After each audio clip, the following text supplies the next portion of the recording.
Mi nombre es Dolores Marlene Ramírez. Tengo 72 años y vivo en la ciudad de Puebla, México. La última vez que entré en esa iglesia fue para despedirme del amor de mi vida. El cuerpo de mi esposo Alfonso yacía en el altar, rodeado de flores blancas y velas que se mecían con el viento que entraba por la puerta entreabierta. El sonido apagado del órgano se mezclaba con el aroma del incienso. Me sentí vacía por dentro y sola por fuera. Nos casamos allí mismo, hace 49 años, y ahora él se iba. Mientras todos se iban, permanecí sentada, inmóvil, como si mi alma se hubiera quedado atrapada en ese banco de madera. Y fue en ese silencio que algo empezó a llamarme. Pero antes de continuar, comenta a continuación tu ciudad y país para que sepa hasta dónde llega mi voz. Las puertas de la iglesia estaban entreabiertas, dejando entrar los rayos dorados del sol vespertino que se filtraban a través del aire polvoriento y cargado de incienso. La ceremonia había terminado. Las últimas palabras del sacerdote aún resonaban en mi cabeza, pero los sonidos vivos, las voces, los pasos, los susurros, ya se habían desvanecido. La gente se fue rápidamente, una a una, algunos con prisa, otros fingiendo un dolor inexistente. Mis propios hijos, que apenas tuvieron tiempo de despedirse de su padre, se marcharon hablando por teléfono, organizando el transporte a la cena que tendrían más tarde con sus familiares. Ninguno me preguntó si quería ir. Ninguno me miró a los ojos al marcharse. Mamá, descansa, ¿vale? Hablamos luego. Esa fue la última frase que escuché antes de que todo lo que quedara fueran las flores marchitas en el altar y el aroma de las velas ardiendo lentamente. Volví a sentarme en la primera banca, muy cerca de donde había reposado el ataúd de Alfonso minutos antes. El altar estaba vacío, pero aún parecía lleno de su presencia. Era como si todavía estuviera allí, sentado a mi lado, tomándome de la mano, como hacía los domingos en la misa. En esa misma iglesia, nuestra banca era la tercera desde el frente, a la izquierda. Siempre decía que desde allí se veía bien el altar y no hacía falta estirar el cuello. Hábitos sencillos. Respiré hondo, intentando contener las lágrimas. Pero no era solo tristeza, era algo más, un profundo vacío, como si mi cuerpo estuviera vacío por dentro, como si el mundo entero me hubiera olvidado. El dolor de perder a mi esposo era una cosa, pero el dolor de darme cuenta de que a nadie más le importaba cómo me sentía, eso dolía de otra manera. Me quedé allí, primero porque me temblaban las piernas, luego porque mi corazón necesitaba ese silencio, necesitaba esa pausa antes de volver sola a casa, un hogar que ahora ya no era un hogar. Era solo una estructura llena de fotos viejas, muebles que nadie usaba y una habitación que sabía que no podría abrir en mucho tiempo. Miré a mi alrededor. La iglesia estaba completamente vacía. Ni siquiera el sacristán se había quedado. Las decoraciones seguían allí, las velas encendidas. El intenso aroma a lirios blancos mezclado con incienso me provocó náusea y al mismo tiempo había una paz en ese vacío. Una paz aterradora. Intenté rezar, pero no me salían las palabras. Simplemente cerré los ojos. Y en ese instante, un recuerdo me impactó como un rayo. Recordé el día que entré allí por primera vez, vestida de novia, hace casi 5 décadas. Temblaba de nervios, pero Alfonso me sujetó la mano con fuerza. «Estás preciosa, Lola», susurró.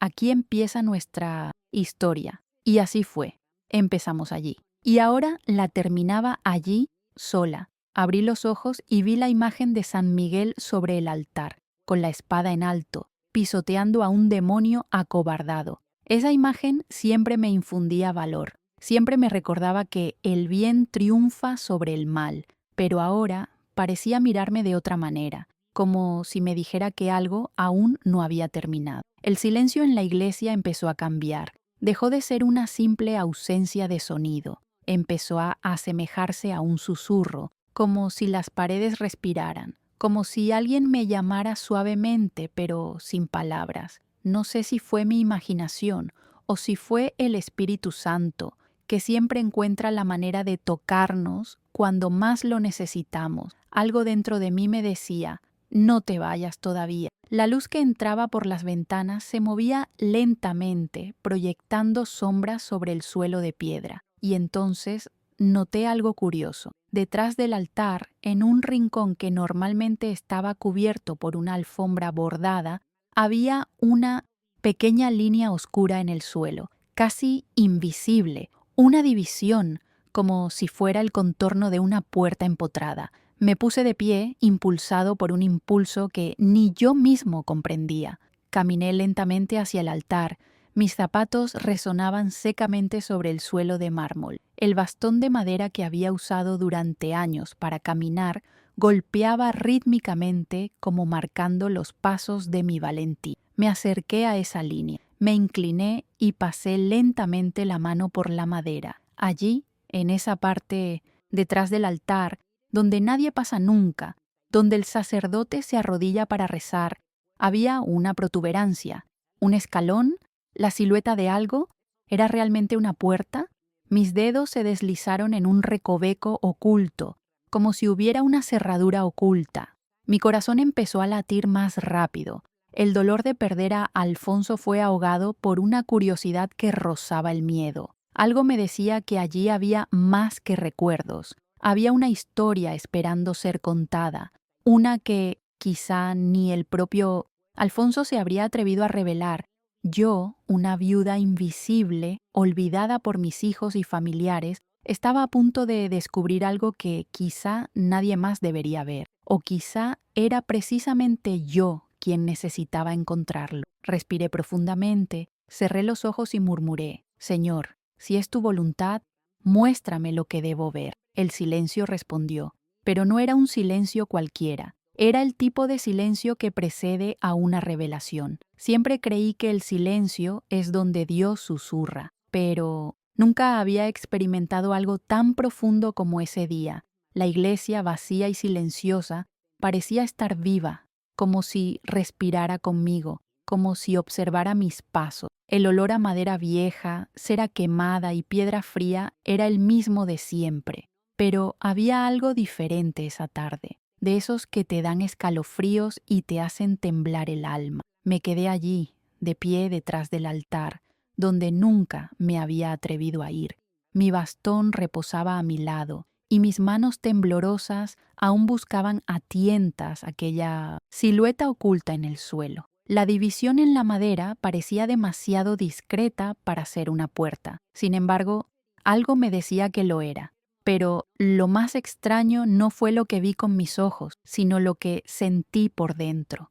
Un calor en el pecho, un zumbido en los oídos y luego un sonido débil, casi imperceptible, como el crujido de la madera seca, como el crujido de una túnica al ser arrastrada. Pensé que era mi imaginación. Retrocedí un paso hacia el banco, pero el sonido se repitió, y esta vez venía de debajo del altar. Mi corazón se aceleró, pero no por miedo, era algo más, una llamada, como si alguien me guiara, como si esa puerta invisible me hubiera estado esperando todos estos años. Miré a mi alrededor, ni un alma a la vista, ningún ruido exterior, solo ese sonido, insistente, rítmico, como si algo estuviera detrás de esa delgada pared, pidiendo a gritos ser descubierto. Por primera vez en muchos años sentí algo más que dolor, una mezcla de miedo y valentía, como si estuviera a punto de abrir un capítulo oculto de mi propia historia y quizás de la historia de toda esa iglesia. Respiré hondo, me arrodillé con esfuerzo, me dolían las articulaciones, las rodillas protestaban, pero necesitaba verlo de cerca. Volví a tocar el contorno en el suelo. Efectivamente, había un pequeño bulto, una irregularidad casi imperceptible. Pasé los dedos por encima, tanteando hasta encontrar una ranura, y entonces lo oí de nuevo, golpe, golpe, como si algo vibrara al otro lado. Apoyé el palo contra la pared. Todo mi cuerpo temblaba, pero no me rendí. Una parte de mí quería irme, volver a casa, quedarme en la cama y dejar que el dolor me consumiera. Pero la otra parte, la que aún creía en los milagros, me decía que necesitaba abrirme, que necesitaba saber. Fue entonces cuando recordé las palabras de Alfonso. Solía decir, en broma, Lola, esta iglesia guarda secretos. Hay cosas que ni siquiera el sacerdote sabe, pero un día, si Dios quiere, la verdad saldrá a la luz. En aquel momento pensé que era solo una figura retórica. Era uno de esos hombres llenos de dicho, pero ahora, allí de rodillas, con el sonido cada vez más cerca, empecé a pensar, ¿y si de verdad supiera algo? ¿Y si esa era la razón por la que tantas noches salía solo diciendo que iba a rezar? ¿Y si ese altar albergaba algo más que reliquias? Una ligera brisa atravesaba los altos ventanales, las velas ondeaban, la luz cambiaba, y entonces la volví a oír, solo que esta vez era como un susurro, una frase, una voz profunda, antigua y cansada, que provenía del interior del bosque. Lola, se me llenaron los ojos de lágrimas, no por miedo, sino porque ese era el nombre con el que solo me llamaba mi Alfonso. Nadie más usaba mi nombre con tanta dulzura. Intenté convencer a mi corazón de que era solo un recuerdo, pero la verdad es que algo me llamaba, algo me impulsaba a continuar. Me arrodillé una vez más, pegué la oreja al suelo y juro que el sonido venía de dentro, como si hubiera espacio, como si esa parte del altar estuviera hueca, una cámara, un pequeño compartimento, un escondite. Presioné con más fuerza, empujé una parte de la madera y oí un clic, un sonido sordo, mecánico y antiguo.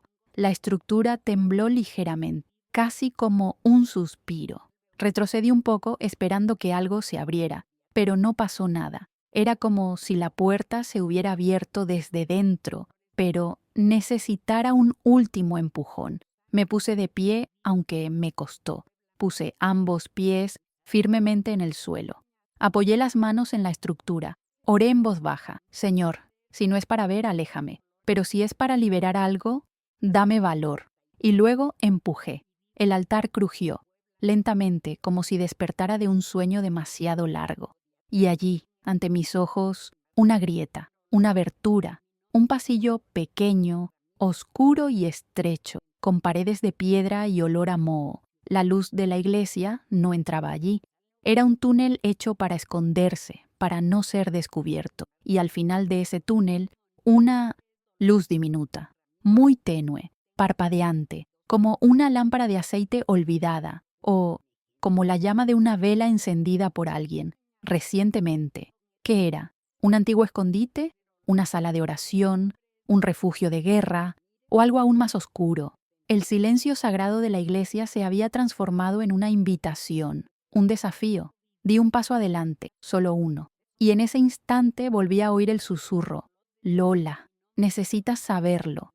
Lo primero que noté fue el olor, un olor antiguo, a madera húmeda, piedra vieja y libros olvidados. Ese pequeño espacio tras el altar revelaba algo más que una simple grieta en el suelo. Era como si la iglesia misma hubiera guardado un secreto durante décadas, y ahora, tras la muerte de Alfonso, ese secreto estaba listo para ser revelado a mí. Me arrodillé con dificultad, secándome el sudor de la frente con el dorso de la mano temblorosa. Afuera, el sol aún caía a plomo sobre las vidrieras, tiñendo el suelo de colores sagrados, pero detrás del altar todo era sombra. Todo era un silencio denso, como si el tiempo se hubiera detenido. Pasé los dedos con cuidado por la grieta. La madera estaba áspera, llena de astillas y pequeñas grietas, pero en la esquina, oculta bajo una capa de polvo viejo, había algo diferente. Una pequeña cavidad en forma de cruz. Era demasiado discreta para ser notada por casualidad, pero ahora parecía el lugar perfecto para un objeto específico.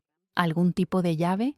Intenté empujar, pero la estructura no se movía, solo crujía, un crujido seco y profundo, como si la propia madera protestara. Pero algo se había desbloqueado. Era como una puerta o un panel secreto. Miré al suelo y allí, entre las tablas, vi la diferencia. Una línea, una sutil división en la veta de la madera. Pasé la mano por encima, retirando el polvo acumulado. Con esfuerzo, comencé a levantar esa parte, centímetro a centímetro, hasta que la madera cedió con un ruido sordo. La pieza se movió.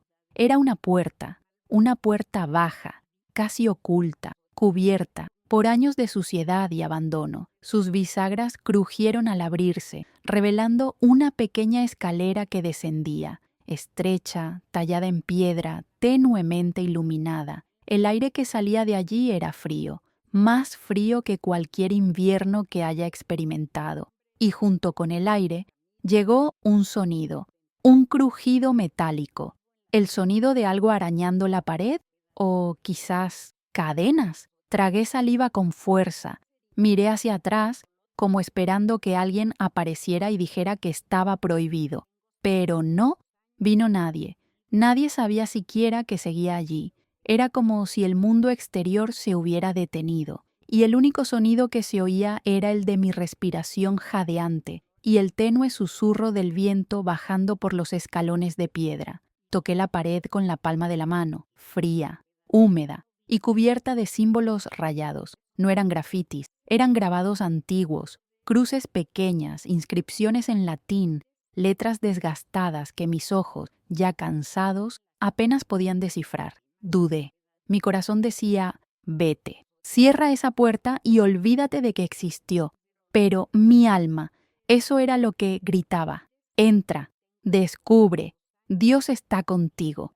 Tomé la bufanda que siempre llevo en el bolso y me la até a los hombros. La luz dentro era casi inexistente. Todo era gris, azul y sombras. Pero mi deseo de saber lo que Alfonso sabía era mayor que mi miedo. Bajé el primer escalón, luego el segundo.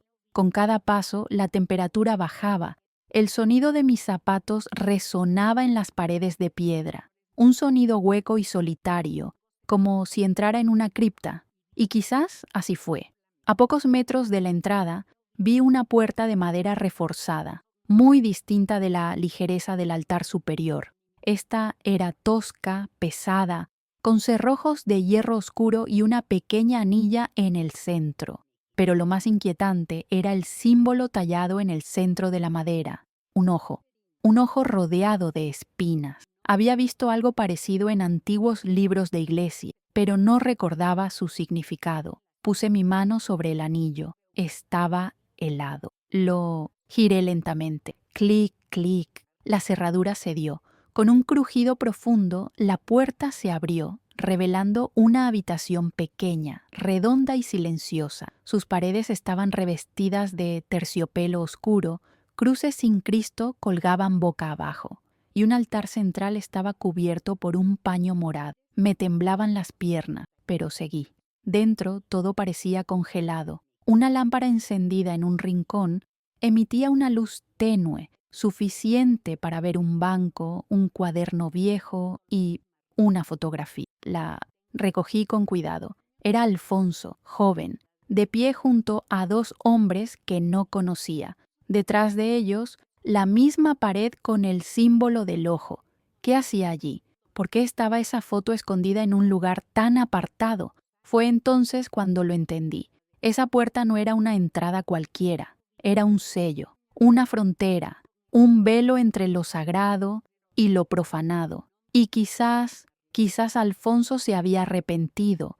Quizás yo había guardado este secreto por amor a nuestra familia. Quizás su muerte había sido una señal de que algo debía salir a la luz, y yo era el único que podía revelarlo. Salí lentamente de la habitación, subí las escaleras, sin aliento, cerré la puerta oculta y sacudí el polvo lo mejor que pude. Pero en mi interior algo ya había cambiado. Ya no era solo una viuda afligida, era testigo de algo que nadie se había atrevido a ver. Esa tarde, el silencio de la iglesia me habló, y lo escuché. Poco a poco, mis ojos se acostumbraron a la penumbra. La tenue luz del farol, que colgaba de un gancho de hierro, proyectaba largas sombras sobre las paredes de piedra. Pero al adentrarme unos pasos en ese espacio oculto, me di cuenta de que no era solo un viejo almacén, como había pensado por un momento. No, era una habitación, una habitación oculta en el corazón de la iglesia. El suelo estaba cubierto por una alfombra gruesa y desgastada, de un color burdeos descolorido. En la esquina izquierda yacía una cama de hierro, con las sábanas oscuras aún arrugadas, como si alguien acabara de levantarse. Sobre la colcha había mechones de pelo canoso y un abrigo cuidadosamente doblado. La almohada aún conservaba la forma de una cabeza. No era un recuerdo, era una presencia. Alguien había estado allí recientemente. Sentí un escalofrío recorrer mi nuca. Al otro lado, una pequeña mesa de madera oscura albergaba una pila de libros viejos de tapa dura, con títulos en latín y español arcaico. Uno de ellos estaba abierto, con una pluma de ave junto a él y un tintero seco. Las páginas estaban llenas de notas manuscritas con una caligrafía firme. Eran registros, oraciones antiguas, pasajes de las escrituras y algo más. Frases tachadas con fuerza, como si el autor luchara contra sus propios pensamientos. Palabras como pacto, vigilia de sangre, vigilancia celestial, ojos que no duermen, sellos de Enoc. Una de ellas terminaba con una fecha, 1994, precisamente el año en que Alfonso empezó a distanciarse de su familia.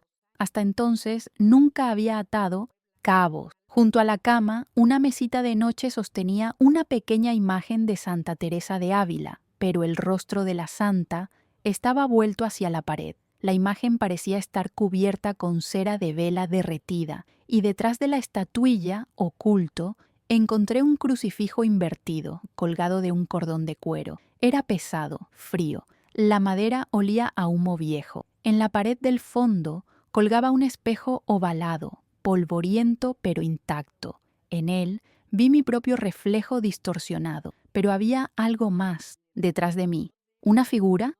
Me giré rápidamente, pero no había nadie. La luz de la lámpara parpadeó. El silencio parecía más denso, casi vivo. En un instante comencé a escuchar algo, un ligero arrastre, como si unos dedos rozaran las piedras fuera de la habitación. O quizás solo fuera mi imaginación. Cerré los ojos, respiré hondo y volví a la mesa. También había una carpeta de cuero.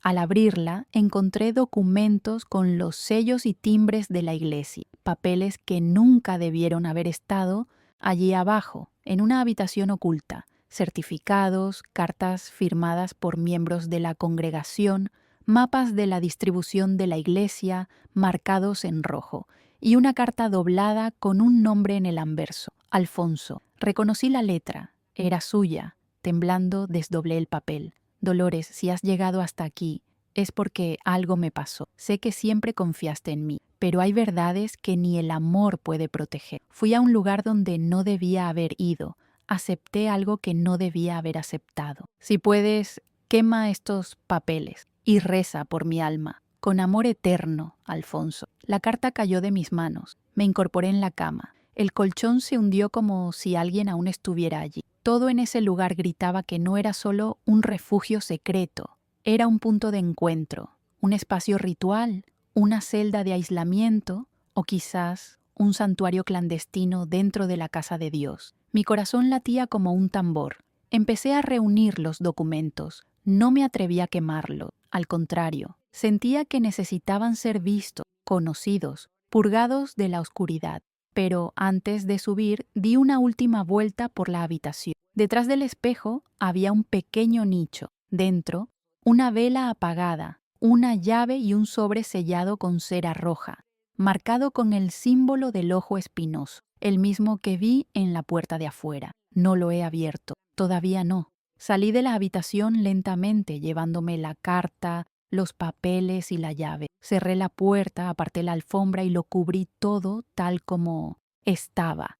El polvo volvería con el tiempo, pero yo nunca volvería a ser la misma. Esa habitación no era solo un escondite, era una cicatriz viviente en el alma de la iglesia, un recordatorio de que incluso lo sagrado puede ocultar lo profano y que, a veces, es en las profundidades del templo donde se revela el verdadero pecado. Al llegar a casa esa noche, dejé los documentos y la carta de Alfonso sobre la mesa del salón, pero lo que más me llamó la atención fue la pequeña libreta negra con su desgastada tapa de cuero, una agenda. Las páginas estaban amarillentas, con huellas dactilares, como si las hubieran tocado con frecuencia. Me senté en silencio, con las manos temblorosas, respiré hondo y empecé a leer. 10 de septiembre de 1993. Hoy entré en la habitación.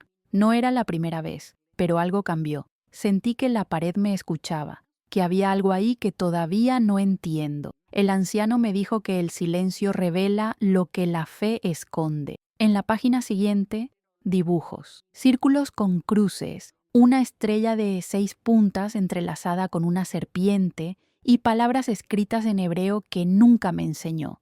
Alfonso nunca estudió idiomas, nunca dibujó, pero esas páginas estaban llenas de símbolos y diagramas, como si intentaras comprender o reproducir algo. A medida que pasaba cada página, el tono cambiaba. La fe de nuestra iglesia se basa en la tradición, pero a veces me pregunto si esa tradición es luz o sombra. Hay días en que el altar parece respirar. Hay noches en que oigo voces incluso estando solo en la sacristía. Mi corazón latía con fuerza. Dolores me pregunta por qué este estado distante. No puedo decírselo, no lo entendería, pero siento que me han llamado. Ese viejo sacerdote me mostró libros que no están en la biblioteca parroquial. Dicen que fueron eliminados del canon. Libros sobre los vigilantes, sobre los hijos caídos del cielo. ¿Es eso herejía o es la verdad enterrada bajo la verdad? Allí empezó a alejarse. Mi Alfonso, dulce, sonriente, lleno de ternura, ahora escribía como si algo invisible lo engullera. Y yo estuve a su lado todo este tiempo, sin saberlo. Hoy vi que la puerta trasera se abría sola.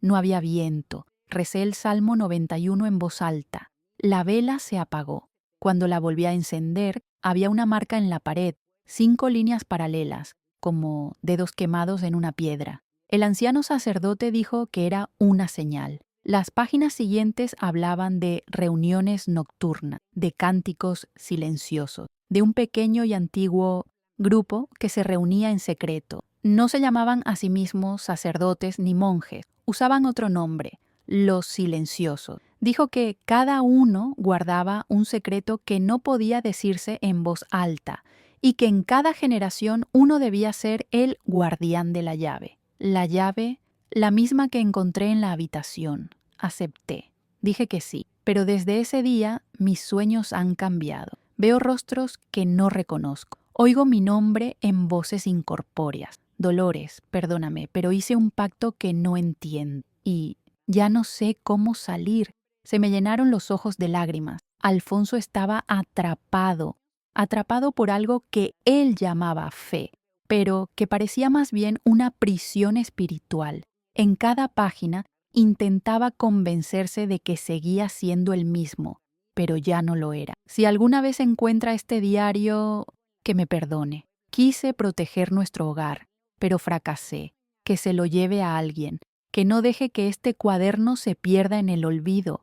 Y entonces algo cambió en el tono. Hoy me preguntó por qué siempre estoy en el sótano de la iglesia. Mentí. Dije que era para el nuevo inventario, pero ella lo presentía. Dolores lo percibe todo. Ella es luz, por eso no puedo involucrarla en esto. Pero tengo miedo de que se entere y también le afecte. Cerré el cuaderno de golpe.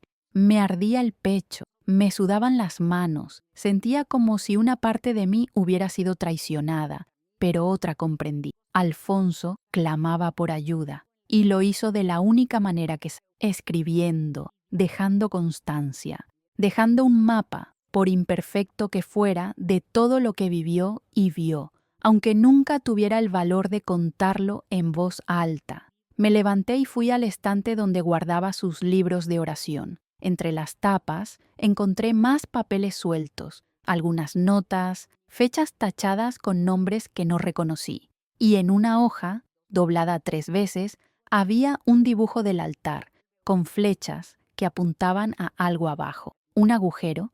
¿Un túnel? ¿Una escalera? El diario había abierto una nueva puerta. Alfonso no solo guardaba secretos, intentaba prepararme para algo más grande, algo que quizá él mismo nunca llegara a comprender del todo, pero sabía que algún día alguien tendría que descubrirlo. Ese alguien era yo.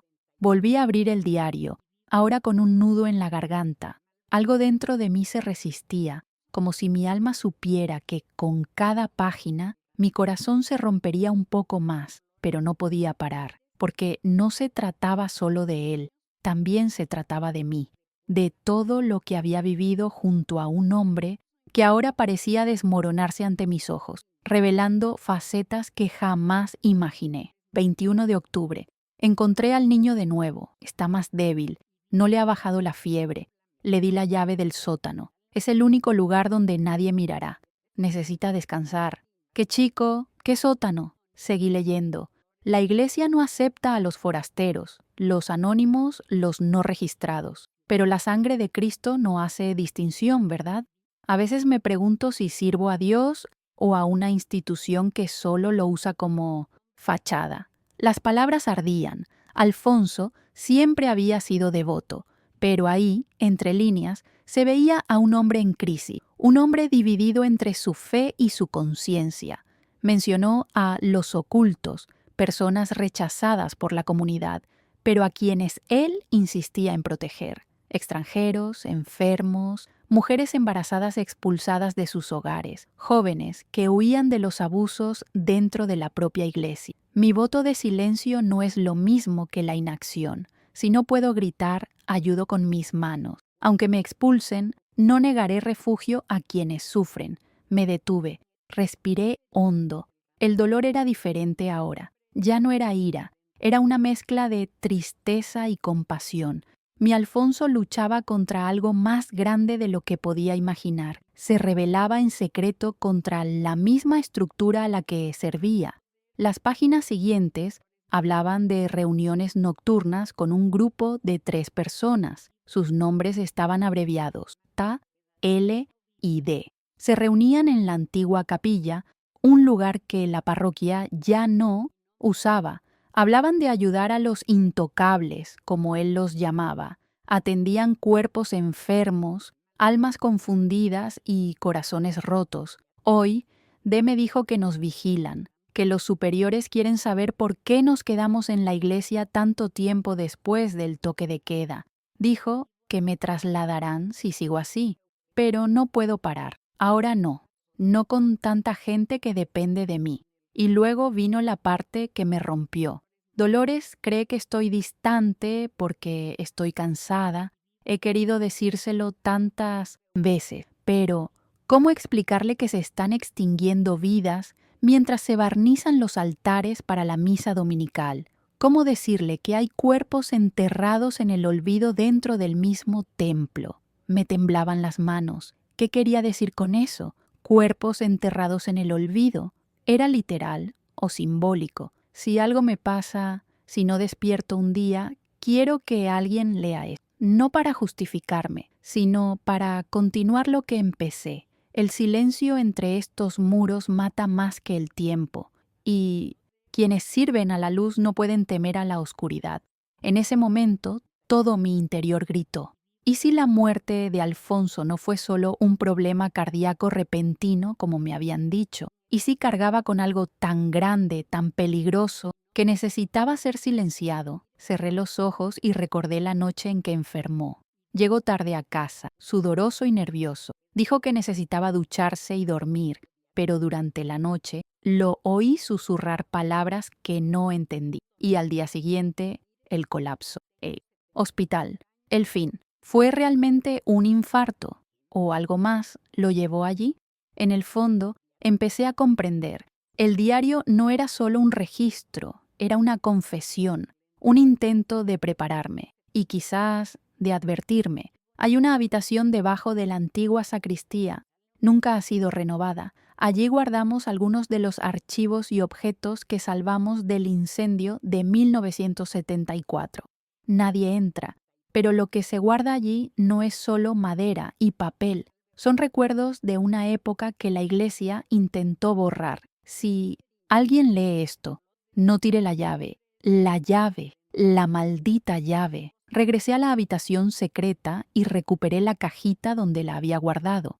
Era de hierro oscurecido con una cruz en relieve, pero había algo grabado en el asa, algo que no había notado antes. Eran unas letras diminutas, casi descoloridas. Confessio non est finis. Initium est. La confesión no es el final, es el principio. De repente, todo pareció adquirir un nuevo significado. Mi esposo no era quien yo creía. No era solo el hombre amable que cuidaba el jardín y me preparaba café todas las mañanas. También era un protector, un rebelde silencioso, un servidor de la luz en medio de densas sombras y quizás alguien que murió por elegir hacer lo correcto. Empecé a llorar. Pero ya no era un llanto de dolor. Era un llanto de duelo, sí, pero también de admiración, de gratitud, de valentía, porque sabía que si se invirtieran los papeles, él haría lo mismo por mí. Y ahora era mi turno de continuar.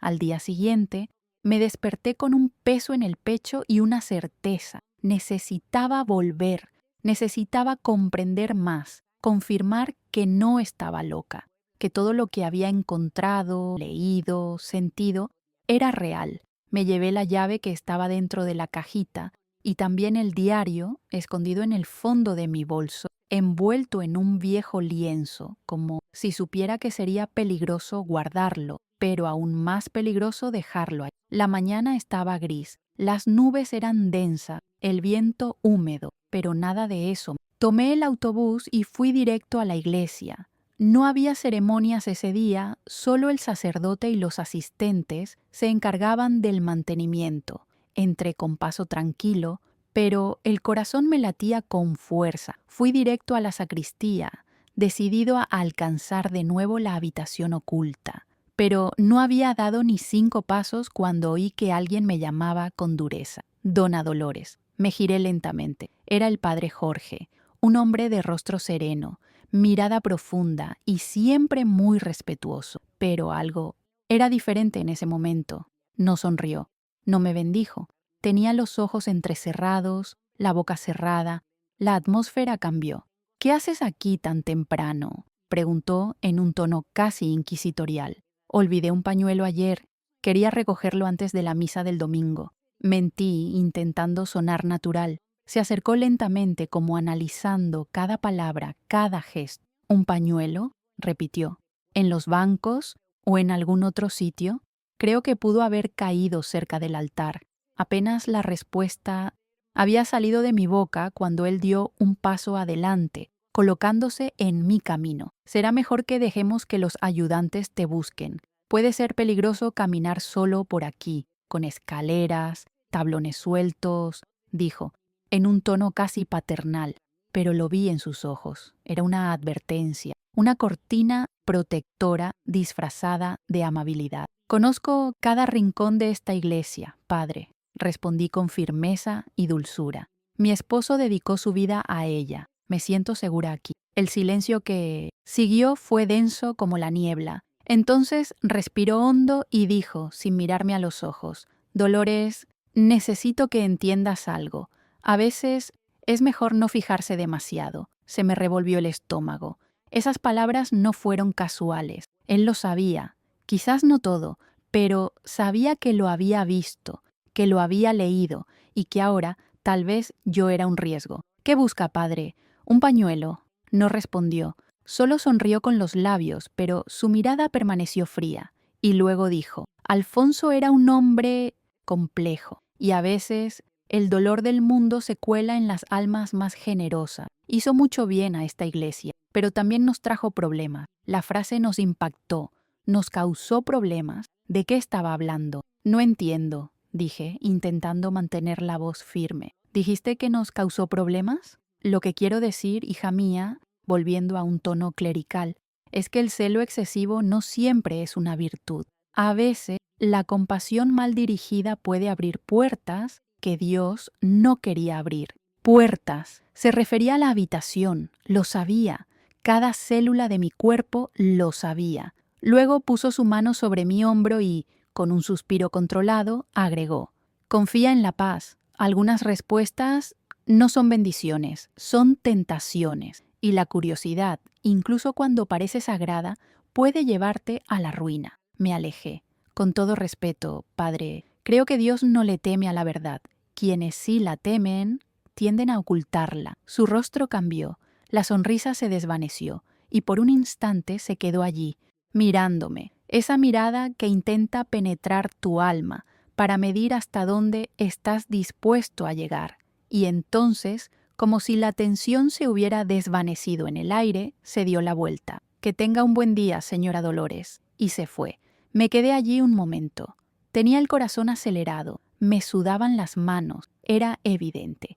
Él no solo sabía de la existencia de la habitación, sino también del diario. Quizás incluso conocía las reuniones que Alfonso mencionó con las iniciales JL y D. Quizás él mismo era uno de ellos, o las estaba viendo todas. En ese momento me di cuenta de que había cruzado una línea invisible. Ya no era solo una viuda afligida, ahora era una amenaza para la estabilidad de algo mucho más grande, más antiguo y más silencioso que cualquier más. No pude volver ese día. Los asistentes se acercaron diciendo que estaban limpiando la zona y amablemente me pidieron que volviera el fin de semana, pero su mirada era la misma que la del sacerdote, suave por fuera, firme por dentro. Al salir de la iglesia me senté en la plaza de enfrente y observé el templo, sus piedras, sus vitrales, sus cruces, un símbolo de fe para muchos, pero también, quizás, un refugio para antiguos secretos que nunca han sido confesados. Volví a coger el diario y releí la frase que más me perturbó. «Si me pasa algo, quiero que alguien lea esto. El silencio entre estas paredes mata más que el tiempo». ¿Qué hubiera pasado si Alfonso no hubiera muerto, sino que hubiera sido silenciado? ¿Qué pasaría si esa llave en mi bolso fuera más peligrosa de lo que imaginaba? Quizás el sacerdote intentaba protegerme, o quizá solo me advertía: «Detente ya antes de que sea demasiado tarde», pero no me detuve. En los días siguientes ya no pude dormir. La imagen del padre Jorge mirándome con esa expresión ambigua entre protectora y amenazante no se me iba de la cabeza. El diario de Alfonso seguía conmigo, ahora escondido dentro de una vieja caja de medicinas que ya nadie tocaba. Cada noche lo releía, palabras tachadas, fechas confusas, referencias a nombres que desconocía, pero algo me decía que todo estaba conectado, solo que nadie quería verlo. Y entonces, por primera vez en mi vida, fui a la antigua oficina parroquial, ahora inactiva, donde parte del archivo de la iglesia había sido reubicado en el centro comunitario del barrio. Accedí con el pretexto de preparar un memorial en honor a mi esposo. Me dijeron que podía revisar algunas cosas durante 1 o 2 horas. Acepté, pero llevé un cuaderno, un bolígrafo y una lupa. Estantes polvorientos albergaban décadas de historia, boletines, fotografías, listas de feligreses, recortes de periódico, invitaciones a eventos. Empecé a rebuscar entre ellos, uno a uno, lentamente, con reverencia, y fue allí, entre las páginas de un boletín de 1982, donde encontré la primera pista concreta. Un nombre repetido 2 veces discretamente: Hermano Teodoro. Según el boletín, había desaparecido repentinamente y la parroquia lamentó su ausencia sin dar ninguna explicación. Junto a él, una pequeña nota manuscrita, casi borrada por el tiempo: evitar mencionarlo en el sermón del día 14. Eso me dio escalofríos. Seguí investigando, y cuanto más leía, más patrones surgían. Nombres de personas que desaparecieron de los registros sin previo aviso, referencias a proyectos que nunca se materializaron, cartas archivadas pidiendo ayuda para familiares en apuros espirituales que supuestamente habían sido consolados en la oración. Pero ¿dónde estaba esta gente? Pedí ayuda a una vieja amiga, doña Carmela, quien había sido secretaria de la parroquia durante más de 20 años. La invité a tomar el té en casa y, entre recuerdos y nostalgia, abordé el tema con cuidado. Al mencionar el nombre de Teodoro, se sintió visiblemente incómodo. Bajó la mirada. Jugueteó con el rosario que llevaba en la muñeca. Dolores, hay cosas que aprendemos a silenciar, para siempre. Pero el silencio no salvó a mi marido, respondí con la voz quebrada. Ella suspiró y dijo, Teodoro era de los que no se callaban ante la injusticia. Decía que la fe sin justicia era solo miedo disfrazado de religión. Un día desapareció y nadie volvió a hablar de él. Le pregunté si recordaba otros nombres. Dudó, pero mencionó a Hermana Belén, una joven que venía de una comunidad vecina y que, según Carmela, había sido enviada a misiones silenciosas, una expresión que nunca había oído.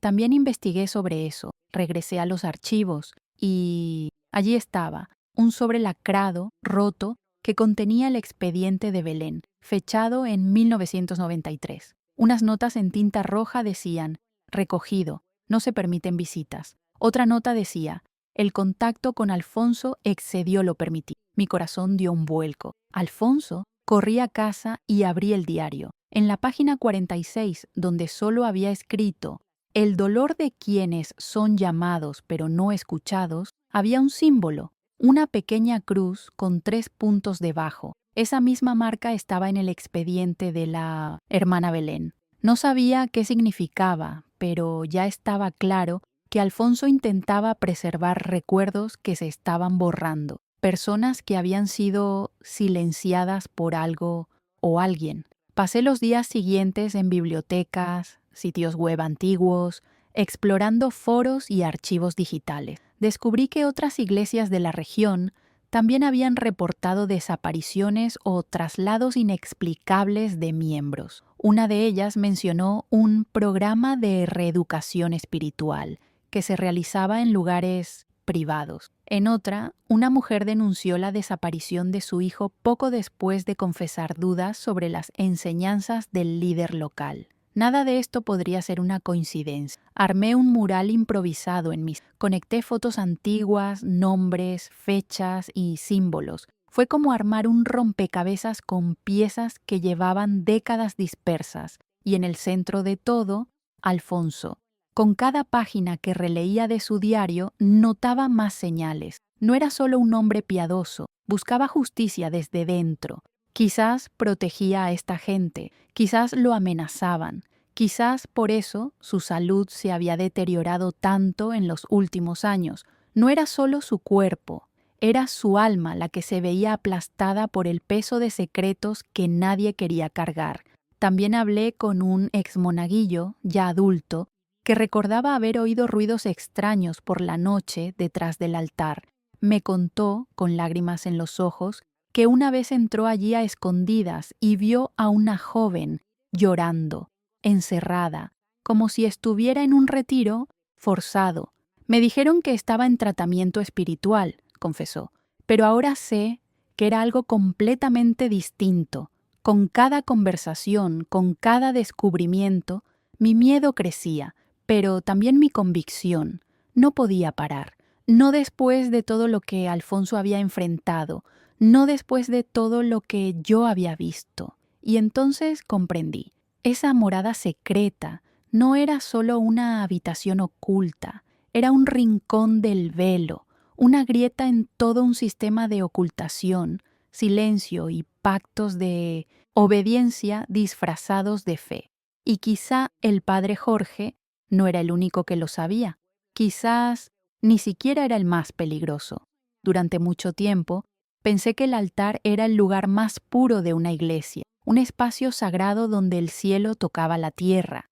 Pero en ese momento, rodeado de las notas de Alfonso, de los recuerdos de los desaparecidos y de los silencios forzados que empecé a comprender, algo dentro de mí se quebró, o tal vez despertó.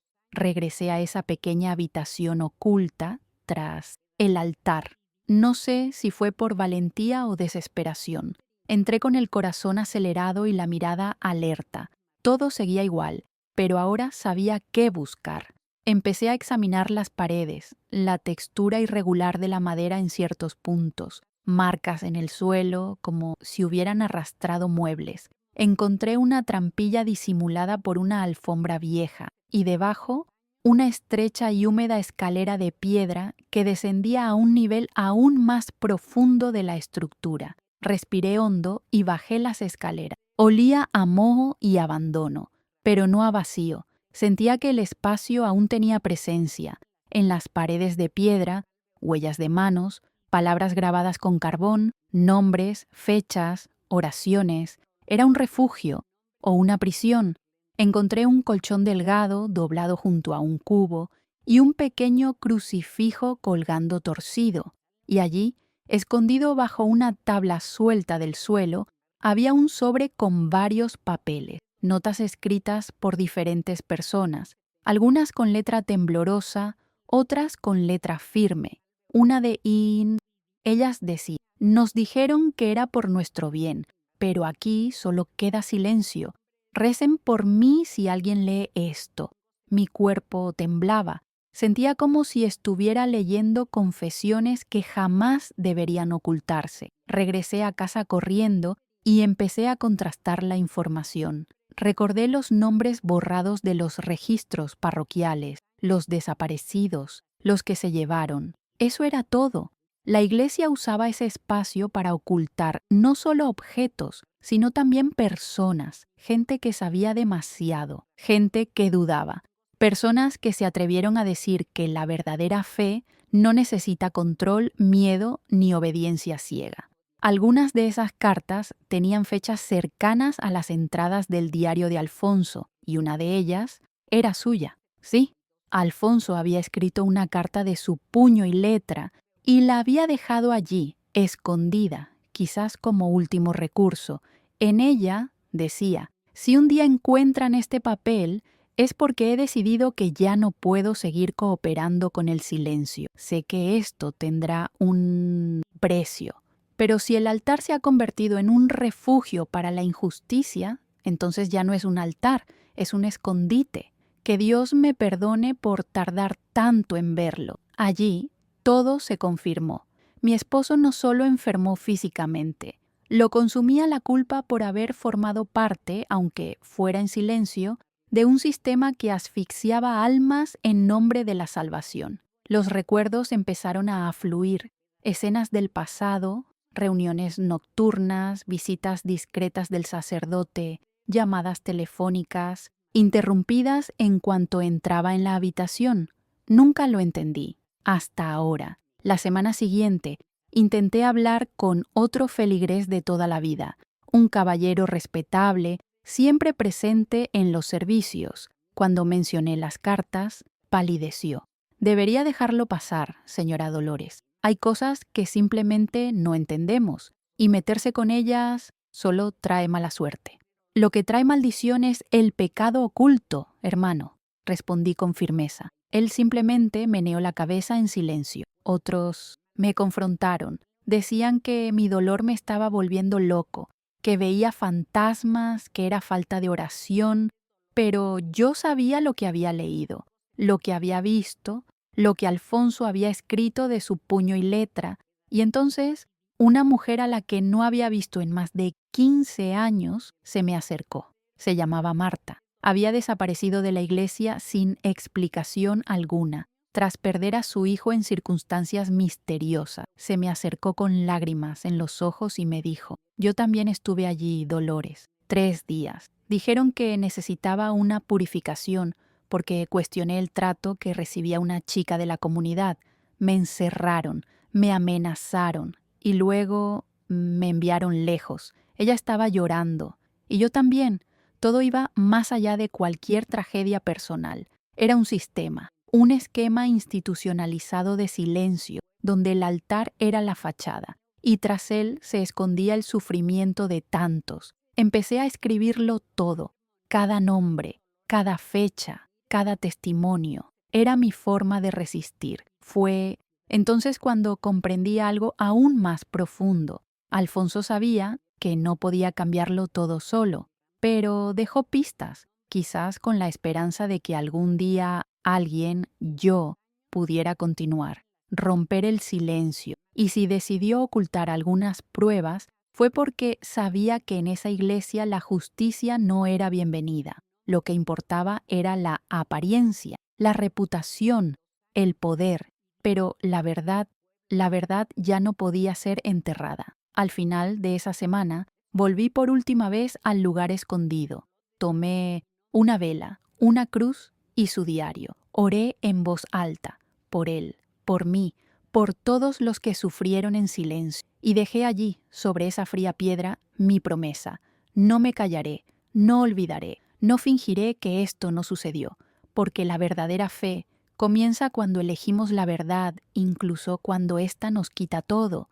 Y a veces el altar es solo el comienzo de la caída de un imperio de mentiras. Los días siguientes fueron un desierto. Después de confrontar al sacerdote, revisar los archivos, leer las cartas ocultas y mirar el diario de mi esposo con ojos llenos de dolor, no quedó nadie a mi alrededor. Mis hijos se distanciaron, mis amigos de la iglesia dejaron de saludarme e incluso los vecinos más amables comenzaron a cruzar la calle al verme. Fue como si me hubiera convertido en un fantasma. Dolores, la viuda, Dolores, que enloqueció después del funeral, Dolores, que inventa mentiras sobre la iglesia. Pero no fue una locura, fue una revelación. Y fue en esta soledad forzada que empecé a oír otra voz, no la voz de los hombres, no la voz del miedo, sino algo que venía de dentro, profundo, silencioso, casi imperceptible, una presencia. Al principio pensé que era el dolor jugándome una mala pasada, pero poco a poco comprendí. Había una llamada, algo espiritual, algo que venía de arriba. Empecé a orar como nunca antes. No esas oraciones memorizadas, repetidas durante años, sino conversaciones sinceras con Dios. Empecé a ayunar. Pasaba noches enteras sentado junto a mi cama, pidiendo claridad. Pedí fuerza, pedí significado, y entonces, una noche, arrodillado en el suelo de mi habitación, me invadió una certeza. No era una voz audible, sino algo que me atravesó por completo. Viste lo que nadie quería ver. Y ahora necesitas decir lo que nadie quiere oír. Me temblaban las manos. Lloré, pero no de tristeza. Era como si me hubieran quitado un peso de encima. Era como si Dios hubiera puesto algo nuevo en mí. Ya no era solo el dolor de la pérdida. Era una misión. Esa mañana escribí en mi cuaderno: ya no soy solo una viuda, soy una guardiana de la verdad.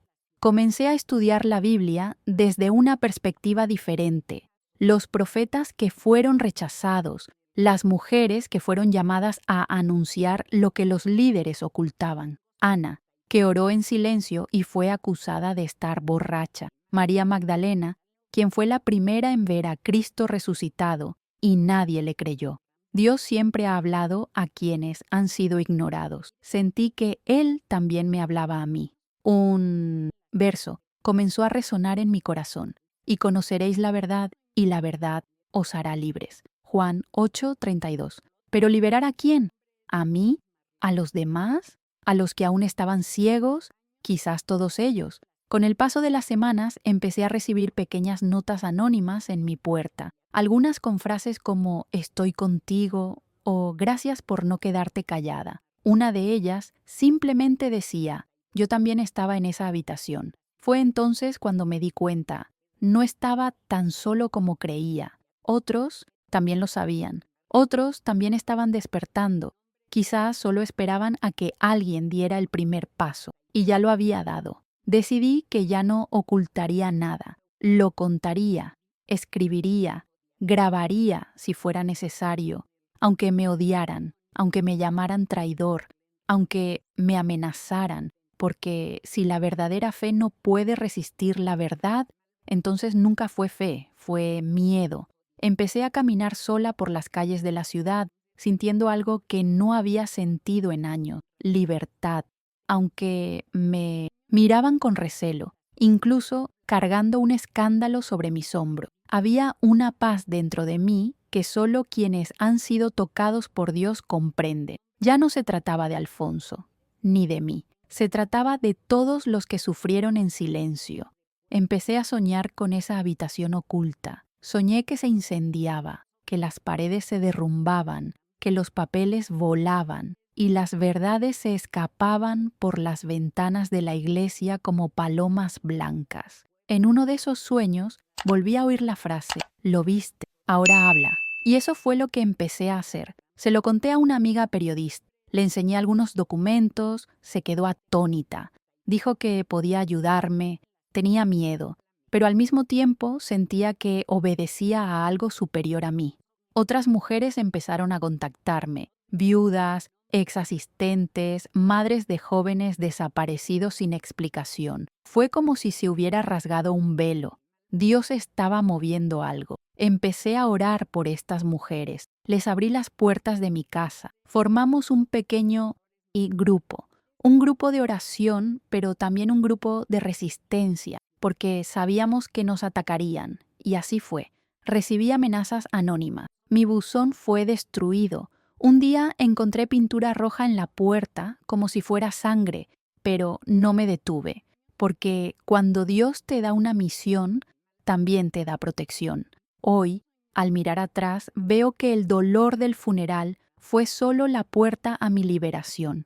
El altar que me aterraba ahora es solo un símbolo vacío, porque el verdadero altar reside en el corazón de quienes buscan la verdad, incluso si eso significa perderlo todo. No soy un mártir, no soy un santo, pero soy alguien que eligió escuchar al Espíritu en lugar de las voces intimidantes. Y si has escuchado mi historia hasta aquí, debes saber, Dios también podría estar llamándote. A veces, el silencio es donde más fuerte grita. ¿Puedes oír? Me desperté ese domingo con el corazón en llamas. No era ira, no era tristeza, era algo más, una urgencia, como si el cielo entero me presionara desde dentro, diciéndome: ahora. Pasé toda la mañana releyendo el diario de mi esposo. Cada línea era una súplica, cada palabra una súplica para que la verdad no fuera enterrada con él. Y comprendí, guardarlo sería deshonrar su memoria, y más aún, sería desobedecer el llamado que Dios me había dado. Cogí mi teléfono. Temblaba tanto que tuve que apoyarlo sobre 3 libros apilados. Me senté en la sala. La luz del mediodía se filtraba por las cortinas como un foco de cine. Respiré hondo. Encendí la cámara. Buenas tardes. Me llamo Dolores Ramírez y tengo 67 años. Fui esposa de Alfonso Ramírez durante más de 40 años. Y hoy necesito decirles algo que podría cambiarlo todo. Así empezó el video. 12 minutos sin cortes, sin ensayos, solo yo, mi voz y la verdad. Hablé del funeral, del altar, de la puerta, de la habitación secreta. Mostré fotos de los documentos, leí fragmentos del diario.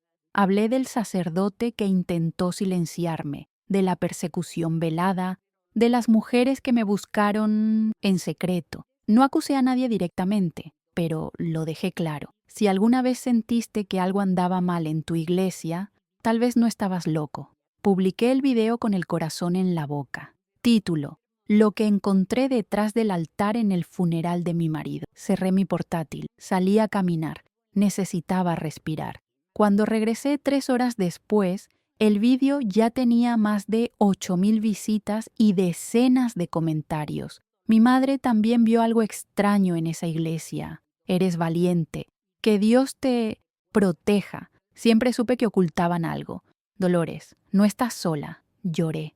Pero esta vez fue de alivio. Por primera vez desde el funeral me sentí apoyada, escuchada, vista. En los días siguientes el video se difundió. Algunos lo compartieron con incredulidad, otros con furia, pero muchos con gratitud. Vi a gente decir que había vuelto a orar después de verlo. Personas que rompieron con la ceguera religiosa, personas que decidieron buscar respuestas. La reacción fue tan grande que un pequeño periódico local me llamó para pedirme una entrevista. Al principio me negué por miedo, pero luego acepté. Me dije, si la verdad incomoda, es porque hay que decirla. El artículo fue publicado con el título Viuda descubre habitación secreta detrás del altar durante funeral y expone secretos de fe. Ahí empezó el escándalo. El obispo de la diócesis emitió un comunicado en el que afirmaba que mis acusaciones eran fantasiosas y que la señora Dolores estaba emocionalmente perturbada por el dolor. Me indignó, pero no me sorprendió. Otras iglesias me criticaron, grupos religiosos me llamaron hereje, pero cada ataque solo me confirmó que estaba tocando un tema que debía ser expuesto. Empecé a escribirlo todo, página por página. Mi objetivo ahora era dejar este testimonio grabado, no solo para mis hijos o nietos, sino para cualquiera que algún día necesitara el coraje de romper el silencio. Transformé el diario de mi esposo en unas memorias, una recopilación de dolor y verdades. Le puse el título, Detrás del altar. Pero no se trataba solo de lo que había en la iglesia, se trataba de lo que escondemos en nuestro interior, de cómo la fe, cuando se manipula, puede enfermarnos, y cómo, cuando libera, puede sanar. Varios jóvenes empezaron a escribirme.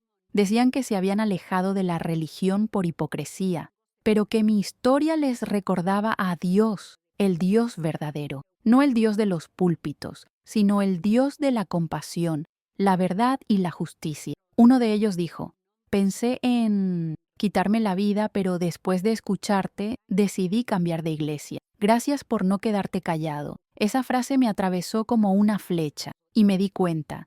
Mi dolor salvaba a otros. Mi valentía encendía pequeñas velas en lugares oscuros y así, sin darme cuenta, me convertí en algo que nunca imaginé que podría ser, un faro. Hoy sigo recibiendo informes, personas que también han visto puertas extrañas, que han oído pasos donde no debería haber nadie, que han sido amenazadas por saber demasiado. Algunas todavía tienen miedo de hablar. Otras, como yo, han decidido no callar más. Creé un grupo de apoyo, virtual, sencillo, pero real. Un espacio donde mujeres y hombres pueden escribir sus historias, sus dudas, sus quejas sobre la religión. No es un lugar para destruir la fe, es un lugar para rescatarla del silencio, porque lo que mata el alma no es la duda, es el miedo a preguntar. Y si mi historia ha ayudado a una sola persona a encender la luz dentro de sí misma, entonces todo este sufrimiento habrá valido la pena. Al final del vídeo que grabé digo, no digo esto para atacar a nadie, sino para recordarles que incluso los altares pueden ocultar verdades incómodas y que la verdadera fe nunca teme a la verdad. Al contrario, solo comienza cuando la verdad aparece. El cementerio estaba vacío ese día. No había coro, no había gente, solo yo, el viento y un hombre con una pala en la mano, esperando terminar de cubrir la tumba. Me costó un poco volver.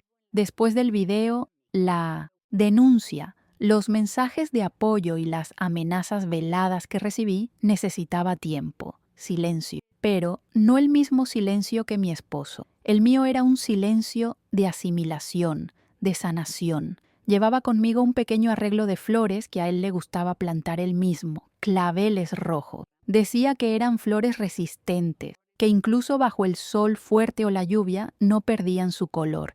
Y en ese momento me di cuenta, eso era exactamente lo que era. Una flor resiliente, incluso enterrada en el dolor. Me arrodillé junto a la lápida. Ya no lloraba como antes. Mis lágrimas ya no eran de ira, ni siquiera de añoranza. Eran lágrimas serenas, las lágrimas de alguien que por fin había comprendido algo que había intentado ocultar toda su vida. Hablé suavemente. Ahora lo entiendo. Nunca me traicionaste, nunca fuiste débil, solo cargabas con el peso de algo más grande de lo que podíamos imaginar. Y creías que el silencio era la única manera de proteger a quien amaba. Durante mucho tiempo me pregunté por qué nunca me lo había contado. ¿Por qué había ocultado tantos años de dolor y verdades en una habitación secreta tras un altar?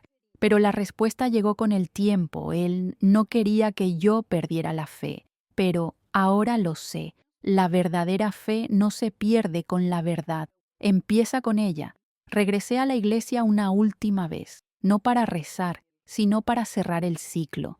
Era miércoles por la mañana. La iglesia estaba vacía, el mismo lugar donde todo empezó. Caminé lentamente hacia el altar, no por miedo, sino por respeto. Respeto por el espacio, el dolor que él llevaba dentro y la verdad que también residía allí. Tras el altar, la puerta estaba cerrada con madera nueva, clavos firmes, como si quisieran borrarla, pero no me acerqué, solo miré. Y con esa mirada me despedí. Ya no necesitaba abrir la puerta, porque todo lo que había dentro ya estaba dentro de mí. Salí de la iglesia en paz, por primera vez con la sensación de que no dejaba una carga, sino una misión cumplida. Mis noches ya no estaban atormentadas por preguntas, ahora estaban guiadas por un propósito. Usé mi historia para ayudar a otras mujeres, otras viudas, otras almas perdidas en los laberintos de la fe ciega. Me invitaban a hablar en reuniones, retiros e incluso en otras iglesias. Siempre lo dejé claro. No estoy aquí en contra de la fe. Estoy aquí a favor de ella porque la verdadera fe no se construye ocultando puertas, sino abriendo ventanas. Mis hijos, que antes se distanciaban por miedo a ser expuestos, ahora me visitan con frecuencia. Mi hija menor me dijo el otro día: «Mamá, quizás se quedó callado para salvarnos, pero tú tuviste el valor de gritar, y eso nos salvó». Tenía razón. Mi grito no era de ira, era una advertencia. Hoy, cuando camino por la calle, todavía hay gente que susurra. Otros me abrazan. Ya no me importan las miradas. Lo que importa es que he encontrado la paz. No olvidar, sino revelar. Comprendí que el duelo no termina con el entierro del cuerpo, sino con el entierro de la culpa, la duda y las mentiras. Y lo enterré todo detrás del altar. El dolor que cargué se ha transformado en una semilla, una que está germinando en otras personas, una que está dando fruto donde solo había miedo. Ya no soy la viuda olvidada en el banco de la iglesia. Ahora soy una mujer que ha encontrado su voz, su misión y finalmente su paz. Y si alguien me pregunta un día qué encontré en ese funeral, no responderé con miedo ni con rabia. Solo diré: detrás del altar, no, solo encontré una puerta. Me encontré a mí misma.